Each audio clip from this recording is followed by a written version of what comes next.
오늘 하나님의 말씀은 역대상 3장 1절에서 9절까지의 말씀입니다. 우리가 읽은 역대상 3장 1절에서 9절은 다윗의 아내들과 다윗의 자녀들의 이름들을 기록하고 있습니다.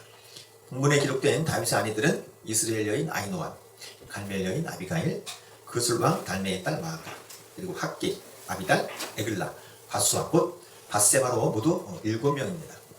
하지만 실제적으로는 8명이라고 해야 돼요. 왜냐하면 다윗의 첫 번째 아내였던 미갈이 빠져있기 때문에 그렇죠. 그러면 다윗 아내는 총 8명이라 그렇게 말할 수 있어요. 자, 그런데 6절 이하의 말씀을 보시면 또 하면서 자녀들의 이름이 나오죠. 그러니까 이름이 명시되지 않은 아내가 있었다라고 하는 것을 알 수 있어요. 그러면 다윗에게는 총 9명의 아내가 있었다, 그렇게 말할 수 있겠죠. 근데 사실 이것도 정확한 건 아니에요. 왜냐하면 9절 뒷부분에 보시면 이 외에 또 소실의 아들이 있었더라 라고 되어 있기 때문에 그래요. 그래서 본문에 있는 그 아내들의 숫자를 우리가 세알해 보면 다윗의 아내는 10명 혹은 그 이상이 되었을 수도 있었을 것이다 라고 생각할 수 있습니다. 그리고 이 여인들을 통해서 나온 다윗의 자녀들은 지금 역대상 3장의 기록에 의하면 총 20명이에요. 그리고 하나 또 주목해 볼 것은 다윗과 바세바 사이에서 태어난 그 첫 아이가 죽고 그 다음에 바로 솔로몬이 태어난 것처럼 우리가 생각할 수 있는데, 본문을 보면 솔로몬 앞에 3명의 형이 있었다라고 하는 사실도 여기서 확인할 수가 있어요. 어찌되었건 다윗에게는 10명의 아내 그리고 20명의 자녀가 있었다라고 하는 것이 역대상 3장 1절에서 9절의 말씀이에요. 자, 그러면 여러분들은 이 본문을 읽으시면서 어떤 생각이 드셨어요? 아니, 다윗에게 이렇게 많은 아내와 자녀들이 있었다고? 이런 놀라움이 아닐까 생각합니다. 알고 계셨습니까? 그러면 이 다음에는 또 어떤 생각이 드셨습니까? 이게죠. 다윗은 하나님의 마음에 맞는 사람이라 하는 평가를 받는 사람이에요. 내가 내 마음에 맞는 사람을 선택할 것이다. 그러니까 하나님께서 기뻐하는 사람이었다라고 하는 것이 우리가 다윗에 대해서 알고 있는 그 내용이에요.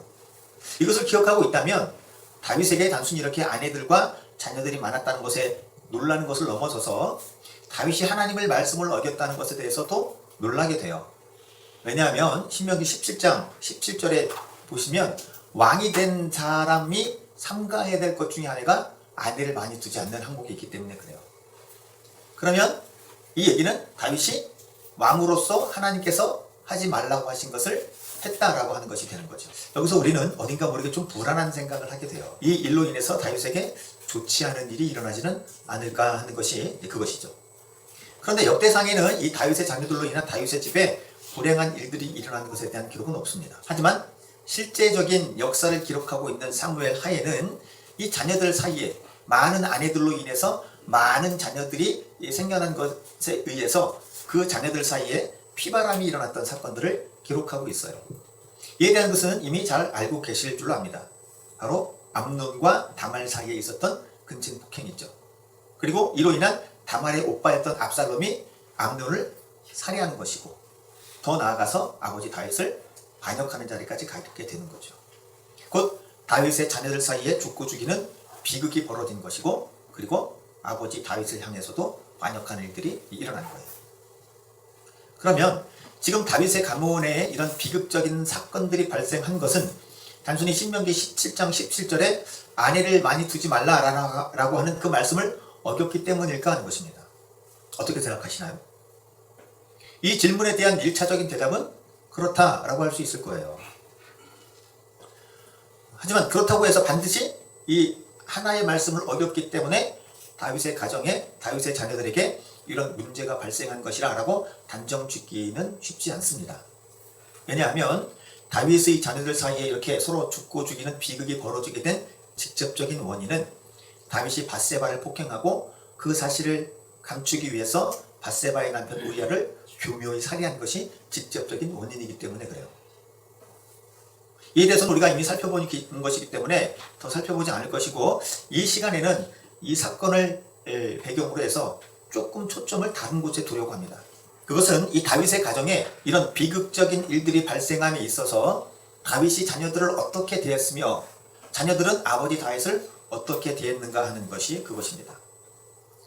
달리 말하면 다윗의 자녀 교육과 다윗의 자녀들의 부모를 대한 태도예요. 먼저 사무엘하 13장에서 출발을 하겠습니다. 앞서 보셨듯이 다윗에게는 암논이라 하는 맏아들이 있었고 다말이라는 딸도 있었어요. 그런데 이 사무엘하 13장에서 다윗의 맏아들 암논이 다윗의 딸 다말을 성적으로 폭행하는 일을 저지릅니다. 사실 이 근친상간은 좀 더 정확하게 말하면 이 근친 폭행은 죽음으로 죗값을 치러야 하는 죄예요. 물론 다말의 경우에는 피해자이기 때문에 죽임을 당하지는 않습니다. 신명기 22장 25절 27절 보시면 저항을 했는데 저항할 수 없는 그 여인에게는 죄를 묻지 않아요. 그리고 저항하는 그 여인을 폭행하는 그 사람에 대해서는 뭐라고 말씀하냐면 이 일은 사람이 일어나 그 이웃을 쳐 죽인 것과 같은 것이라 그렇게 성경은 말씀해요. 그러니까 이거는 단순히 그냥 뭐 이렇게 건드렸다 그런 차원이 아니라 한 사람을 살해한 사건과 동일한 거예요. 중요한 것은 암논이 이런 무서운 죄를 범할 수 있었던 이유가 무엇일까 하는 것입니다. 단순히 욕정에 사로잡혀서 그것을 이기지 못해서 그렇게 볼 수도 있겠지만 암논이 이런 무서운 죄를 범할 수 있었던 이유 중에 하나는 가장 중요한 건 하나님은 물론이거니와 아버지 다윗을 업신여겼기 때문에 가능한 거였어요. 자, 암논이 다윗을 정말 아버지로 생각하고 아버지로 섬겼다면 암논이 아버지 다윗을 진정한 이스라엘의 왕으로 인정하고 왕으로 섬겼다면 암논은 절대로 이런 일을 할 수 없는 거예요. 하지만 암논은 다말을 상대로 절대로 해서는 안 되는 그 일을 행합니다. 그리고 더 놀라운 것은 그 후에 암논의 말하고 행동하는 걸 보면 암논은 그 어떤 죄책감도 느끼지 않고 두려움도 느끼지 않습니다. 이것을 증명할 수 있는 것이 다말을 철저히 짓밟고 유린한 후에 다말을 향해서 내뱉는 암논이 하는 말 때문에 그래요. 슬피 울고 있는 다말, 그 다말에게 암논이 이렇게 얘기해요. 이 계집을 내게서 이제 내보내고 곧 문빗장을 지르라. 정말 자신이 범한 죄에 대해서 그 어떤 죄책감도 없고 그 어떤 두려움도 없습니다. 다시 총으로 돌아와서 그러면 암논이 이렇게 아버지 다윗, 이스라엘의 왕 다윗을 업신여기게 된 이유는 무엇일까요? 그 이유는 사무엘하 13장 21절에서 찾을 수 있어요. 다윗이 이 모든 일을 듣고 심히 노하니라. 예? 이것이 암논으로 하여금 아버지 다윗, 이스라엘의 왕 다윗을 업신여기게 된 이유라 그렇게 말할 수 있다고요? 그렇습니다. 바로 이것이 이유예요. 좀 정확하게 말하면 다윗이 이 모든 일은 암논이 다말에게 행한 모든 일이죠. 그 이야기를 듣고 다윗이 어떤 반응을 보이냐면 심히 노했다라는 반응은 보여요. 하지만 한 여인을 살해한 것과 같은 그 죄를 지은 암논에 대해서는 그 죄에 대한 적법한 벌을 내리지 않기 때문에 그렇습니다. 이것이 의미하는 것은 단순히 지금 현재 벌어진 암논의 죄에 대해 다윗이 징계를 하지 않았다라고 하는 것이 아니에요. 다윗의 행위가 항상 이런 식이었다라고 하는 걸 보여주는 거예요. 즉 자녀들이 저지른 죄와 잘못에 대해서 다윗은 분노를 해요. 뭐 옷을 찢었을 수도 있고 이를 악물었을 수도 있겠죠. 하지만 그 죄에 대한 적절한 징계는 하지 않았다라고 할 수 있는 거예요. 자, 한번 생각해 보십시오. 만약 다윗의 자녀들이 범죄했을 때 다윗이 그 죄에 대한 적절한 훈계와 징계를 했다면 너는 하나님 앞에서 이런 죄를 범한 것이고 너는 부모 앞에서 이런 죄를 범한 것이다 라고 하는 것을 훈계하고 징계를 했다면 암논은 절대로 다말을 이렇게 폭행하는 일을 하지 않았을 거예요. 아니, 하지 못했을 거예요. 왜냐하면 내가 하나님 앞에 범죄하고 부모에게 범죄할 때마다 나에게 그에 따른 징계가 돌아온다는 것을 교육해줬다라고 한다면 암논이 이렇게 뻔뻔스럽게 당당하게 죄를 범할 수는 없는 거죠. 그런데 지금 암논은 이런 죄악을 저지르고도 전혀 두려워하는 기색이 안 보여요. 다말에게 악을 행한 후에도 오히려 악한 말을 하며 쫓아내죠. 이 계집을 내게서 이제 내보내고 곧 문빗장을 치르라. 암논이 이렇게 할 수 있었던 이유는 아버지 다윗이 그동안 암논이 죄짓고 범죄한 것에 대해서 어떤 징계를 하지 않았기 때문에 거기에 대한 학습 효과가 나타난 것뿐이에요. 내가 아무리 큰 죄를 짓고 내가 아무리 잘못해도 우리 아버지는 성질을 내고 분노는 하지만 나에게 그 어떤 진보를 하시지는 않아. 학습이 된 거죠. 그러니까 거기에 대해서 그냥 아무런 부담감도 없이 두려움도 없이 그 일을 한. 이것이 그동안 자녀들이 지은 죄에 대한 다윗의 반응이었을 것이에요. 심히 노하기는 하지만 그에 따른 징계와 책망은 없는 거예요. 불러도 앉혀놓고 듣든지 안 듣든지 하나님 앞에서 부모 앞에서 분명히 잘못한 것이다 안 한 거예요. 지금 본문에서도 보면 이 이후에 다윗이 하는 행동이 없어요. 액션이 없어요. 듣고 심히 노하니라. 그리고 끝이에요. 그러니까 이에 대한 불만을 품은 압살롬이 대신 내가 정의를 행하겠다. 그렇게 나온 거죠. 자, 이런 차원에서 보면 자녀들을 죽음으로 내몬 당사자는 다윗이라 할 수 있어요. 죄에 대한 책망과 징계를 실행하지 않음으로써 자녀들이 계속해서 죄를 지을 수 있도록 담대한 마음을 심어준 거고, 자녀들이 계속해서 죄를 짓도록 그 길을 열어준 거예요. 다윗이 그걸 마련해 준 거죠. 자, 그러면 이 말씀을 보는 부모된 우리가 깨달아야 될 것은 무엇인가 하는 것입니다. 나는 나의 자녀들을 어떻게 가르치고 있는가? 나는 내 자녀들을 어떻게 하나님의 말씀으로 훈계하고 있는가? 하는 짓을 보니까 정말 죽을 죄를 향해서 달려가고 있는 거예요. 저렇게 가다간 분명히 하나님 앞에 징계를 당할 거고 하나님 앞에서 매를 맞을 건데 거기에 대해서 분노만 하는 거예요. 그 죄에서 돌이키도록 권면하고 있는가? 아니면 거기에 상응하는 징계를 하고 있는가? 자녀들이 하나님의 징계를 받아서 죽음당할 자리로 달려가고 있는데도 그냥 심히 노하게 말하고 그냥 내버려 두고 있지 않는가 하는 것이에요. 다윗의 이런 모습은 열왕기상 1장에서도 확인할 수 있습니다. 열왕기상 1장을 보시면 다윗의 5번째 아들인 핫깃의 아들 아도니아가 다윗이 지금 살아서 왕좌에 있음에도 불구하고 자신이 스스로 왕이라고 선포를 해요. 자, 이게 가벼운 것처럼 보일 수도 있지만 사실 이것은 쿠데타를 일으킨 거죠. 살아있는 왕을 두고 자신이 왕이라고 한다는 것은 명백한 반역행위예요. 그것도 아들이 아버지를 향해서. 그러면 아도니아가 이렇게 아버지 다윗, 이스라엘의 왕 다윗을 상대로 이렇게 두려움 없이 반역을 시도할 수 있었던 이유는 무엇일까 하는 것입니다. 열왕기상 1장 6절을 보시면 이렇게 되어 있어요. 핫깃의 아들 아도니아를 향해서 이렇게 말합니다. 그는 압살롬 다음에 태어난 자요 용모가 심히 준수한 자라. 그의 아버지가 내가 어찌하여 그리하였느냐고 하는 말로 한 번도 그를 섭섭하게 한 일이 없었더라. 자, 아도니아는 아버지 다윗으로부터 내가 어찌하여 그렇게 행했느냐라고 하는 소리, 그야말로 듣기 싫은 소리를 한 번도 듣지 않고 자란 사람이에요. 이 말은 아도니아가 그때까지 잘못을 하나도 안 했다는 뜻이 아니라 아도니아가 잘못했을 때에도, 범죄했을 때에도 그 잘못과 범죄에 대한 지적을 다윗이 한 번도 하지 않았다는 의미예요. 그렇게 말할 수 있는 이유는 이 한 번도라는 표현 앞에 1하고 가로가 닫혀 있죠. 그리고 아래를 보면 뭐라고 되어 있냐면 평생에 라고 되어 있어요. 그러니까 이 얘기는 그의 아버지가 다윗이 아도니아에게 내가 어찌하여 그리하였느냐고 하는 말로 평생에 그를 섭섭하게 한 일이 한 번도 없었더라 라는 뜻이 되는 거예요. 자녀의 범죄에 대해서, 자녀의 잘못에 대해서 한 번도 지적을 안 하는 거예요. 그러면 자녀는 어떤 학습을 하게 되는 거죠? 괜찮네? 이거 해도 괜찮네? 뭐 이거 해도 뭐 아무런 문제가 없네? 학습을 강화시켜요. 학습이 강화되면 그 짓는 죄의 강도가 점점점 강해지고 많아질 수밖에 없는 거죠. 이것이 문제인 거예요. 물론 특별히 암논이나 아도니아에게만 이렇게 대했다라고 할 수 있겠지만 중요한 건 그게 아니에요. 그것을 보는 다른 자녀들도 학습을 하는 거예요. 괜찮네? 우리 큰형이 다말이 그렇게 했는데도 아버지가 성질만 내고 아무것도 안 하네? 그럼 나도 그래도 괜찮겠네? 아도니아는 다말을 향한 이 암논의 행위를 알고 있었을까요? 몰랐을까요? 알고 있었겠죠. 자, 그리고서는 그 사건을 지켜보는데 다윗이 아무런 조치도 안 하는 거예요. 만약 그때 다윗이 암논을 확실하게 징계했다면, 네가 하나님 앞에서, 네가 아버지 앞에서, 네가 왕 앞에서 하나님과 아버지가 왕을 업신여기고 범죄하였노라. 거기는 확실하게 훈계를 하고 징계를 했다면 아도니아가 과연 이런 일을 벌일 수 있었을까 하는 것입니다. 이런 측면에서 아도니아가 이런 반역을 일으킬 수 있었던 것은 내가 어찌하여 그리하였느냐고 하는 말로 한 번도 평생에 그를 섭섭하게 한 일이 없었기 때문에, 한 번도 잘못을 지적받고 훈계받고 교정시키는 그 일을 당해본 적이 없었기 때문이라 그렇게 말할 수 있는 거예요. 그리고 열왕기상 1장을 보시면 아도니아가 이런 반역을 범했는데도 다윗은 이에 대해서 적절한 조치를 취하지 않습니다.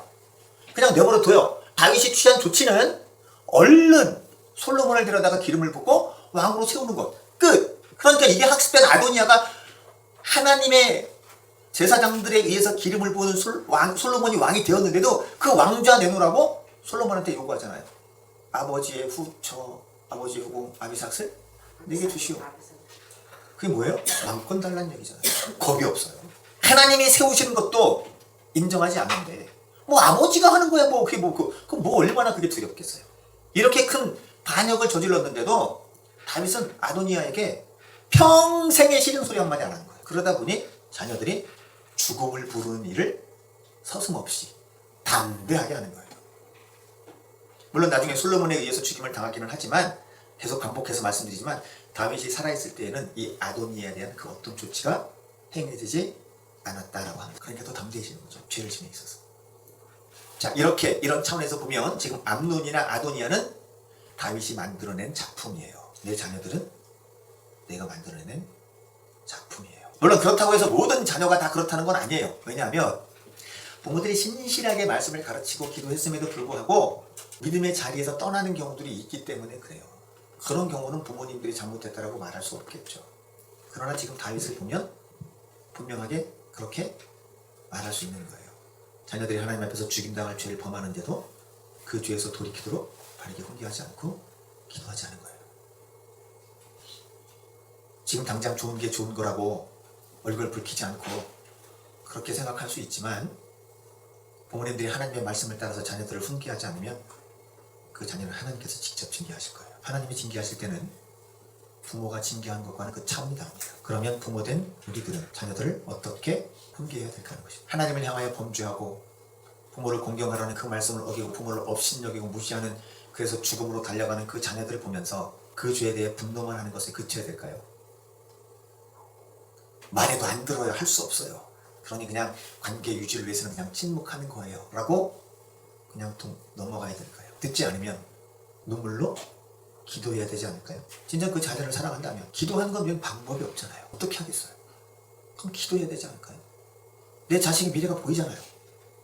성경을 통해서 보건데 내 자식의 미래가 보이잖아요. 그런데도 자녀를 위해서 기도를 한다? 반면에 이 말씀을 듣고 있는 자녀된 우리들은 부모님과 하나님을 어떻게 대해야 될까 하는 것이에요. 하나님 편에서 들려주시는 부모님의 말씀을 내가 계속해서 하찮게 여기고 업신여겨도 괜찮을까 하는 것입니다. 부모님이 진정 어린 하나님의 말씀으로 권면하고 훈계하는데 됐어요. 그만해. 아유. 부모님을 이겨먹어도 될까요? 사무엘상 2장에는 자녀들의 범죄를 지적하는 아버지의 말을 듣지 않아서 죽임당한 아들들의 이야기가 나옵니다. 잘 알고 계시는 엘리와 그의 아들, 두 아들 홈리와 비나스가 그들이죠. 엘리는 이 두 아들들의 범죄 사실을 듣고 알게 되었어요. 그래서 그 아들들에게 권면합니다. 제사도 드리기 전에 하나님께 드리는 제물을 하나님께 드리기도 전에 그 하나님의 것을 갈취하고 도둑질하는 죄를 범하는 자녀들을 향해서 너 하나님의 것을 도둑질하지 말아라. 너 하나님의 것을 도둑질하면 안 된다. 그렇게 권면을 했어요. 강하진 않다 하더라도 그것은 범죄다. 하나님의 것을 훔치는 것은, 하나님의 것을 도둑질하는 것은 큰 범죄다. 멈추어라. 그런데 안 듣습니다. 그리고 성전 안에서 수종드는 여인들과 동침하는 죄를 범하는 자녀들을 향해서 그 죄에서 돌이키라 라고 권면했지만 그 아들들이 하나님의 말씀에 근거해서 권면하는 아버지의 말씀을 업신여깁니다. 하나님도 업신여기는 거고 부모님도 업신여기는. 그래서 여전히 자기 생각대로 자기가 하고 싶은 대로 하는 거예요. 내가 인생을 살아보니, 내가 신앙생활을 해보니 하나님은 이것은 기뻐하시고 하나님이 이것은 싫어하시고 미워하시더라. 이렇게 할 때 하나님이 은혜를 주시고 복을 주시지만 저렇게 할 때는 하나님께서 그에 대한 징계하시고 호도하시더라. 그 말을 무시하고 계속해서 범죄하는 거예요. 하나님의 것도 독질하지 마라. 하나님 앞에서 성결하게 하라. 부모된 우리가, 자녀된 우리가 하나님 앞에서, 부모 앞에서, 자녀들 앞에서 어떻게 살아야 되는지를 보여줘요. 부모는 하나님의 대리자입니다. 하나님의 대리자로서 자녀들을 하나님의 말씀으로 훈계해야 돼요. 자녀들은 하나님의 대리자로서 하나님의 말씀으로 훈계하는 부모님께 순종해야 돼요. 하나님의 말씀으로 훈계하는 것에 대한 순종이지 육신의 생각을 따라서 범죄하는 일에 순종하라는 뜻이 아니에요. 만일 하나님의 말씀을 통해서 우리에게 들려주시는 이 말씀에 우리가 귀 기울이지 않고 이 말씀을 심각하게 받지 않는다면 우리의 결말은 어떻게 될까요? 듣든지, 많이 듣든지, 순종하든지, 순종하지 않든지, 그것은 각 사람의 몫이에요. 그리고 그에 대한 선택의 결과도 각 사람의 몫이에요. 부모는 부모로서 해야 할 일을 할 뿐이에요. 다시 말씀드리지만 이야기해도 안 들어요. 그러면 부모로서 해야 될 일은 기도하는 것밖에 없죠. 엘리와 같이 기도할 게 아니라는 거예요. 엘리는 하나님께서 너희 집안에 너희 두 아들에 대해 이렇게 하시겠다라고 선고하셨을 때 하나님은 선하시고 오르시니 그대로 이루어지십시오. 그렇게 기도했지만 한쪽에서 그걸 긍정적인 것으로 보기도 하지만 부모된 우리는 그런 선고를 받았을 때 오히려 중보하고 회개하고 기도해야 되죠. 그게 부모로서 해야 되는 일이에요. 엇나가는 잘못된 불순종하는 자녀들을 뒤에서 욕하고 손가락질하고 비난할 게 아니라 그 시간에 기도를 하는 거예요. 결과가 보이니까. 그게 부모로서 하나님께서 맡겨주신 부모의 역할이에요. 자녀들은 부모님 앞에서 하나님 앞에서 자녀로서의 사명 곧 하나님의 말씀으로 우리를 훈계하는 부모님들의 그 말씀에 순종하는 거예요. 그렇게 할 때 이 땅에 기름진 것에 복이 있는 것이고 이 땅에서 형통한 삶을 누리게 되는 거예요. 하나님의 말씀은 순종하는 하나님의 자녀들에게 복된 것을 약속하셨어요. 바라는 것은 하나님께 순종함으로 하나님의 말씀에 순종함으로 하나님께서 약속하신 은혜와 복을 다 받아 누릴 수 있는 부모된 우리가 되길 원하는 것이고 자녀된 우리가 되기를 원하는 것입니다. 이 말씀이 우리의 삶 가운데에 생명이 되고 평생의 기초가 되어서 하나님 앞에서 사람 앞에서도 은혜 받고 복된 믿음의 사람들 될 수 있기를 주님의 이름으로 축복합니다. 우리 한번 기도하겠습니다. 하나님, 오늘 말씀을 통해서 부모된 내가 해야 될 일이 무엇인지 다시 한번 확인합니다. 부모는 하나님의 말씀으로 무장되어져 있어야 되고 부모는 자녀들을 위해서 훈계하고 가르치고 기도해야 되는 사명이 있어요. 하나님, 내가 부모로서 하나님께서 나에게 맡겨주신 그 사명을 잘 감당하게 하옵소서. 하나님의 말씀이 내 삶의 근거와 근원이 되게 해주시고 그를 위해 우리 자녀들을 기도하고 축복하고 또 인도할 수 있도록 은혜를 주옵소서. 자녀들은 하나님의 대리 통치자로서 나에게 보내주신 부모님에게 순종하고 그 부모님을 통해서 전해주신 하나님의 말씀에 순종해야 되는 책임과 의무가 있어요. 하나님, 이 일들을 내가 잘 감당하여서 복된 인생 되게 하시고 또 하나님의 영광 드러내는 우리들 되게 하옵소서. 우리 다 같이 한번 기도하겠습니다.